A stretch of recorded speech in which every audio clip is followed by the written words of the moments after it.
مرحبا أصدقائي، شلونكم؟ شخباركم؟ إن شاء الله تكونون بخير.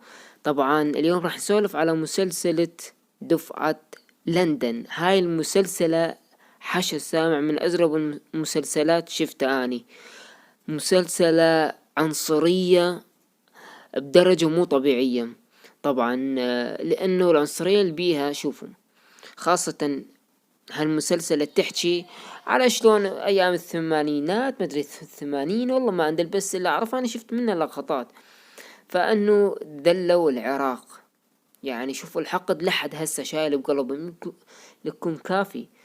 يعني صرنا 30 سنة 33 سنة انتهت هالأزمة، ليش ترجعون تذكرونا مرة ثانية وتذكرون أجيالكم وتذكرون كل الناس على اللي صار؟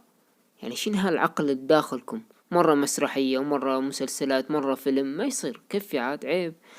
شوفوا نزلوا المسلسلة، مسلسلة دفعة لندن، فتحكي انه تخلي خدامة العراقية والعراقيين حرامية، ويحجون على اللطمية وذني، يعني الشغلات ما لها علاقة. يعني ما اعرف ليش سووا هالحركة.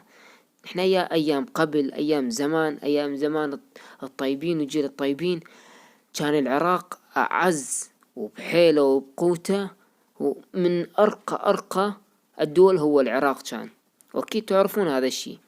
فهالمسلسلة كله كذب في كذب في كذب. تمام. واتمنى من الحكومة الكويتية او الحكومة العراقية انه توقف هالمسلسلة خالص، لان بدت تصير حساسية، وراح يرجعون من ايام قبل، وراح يرجعون الشغلات اللي نسيناها اصلا.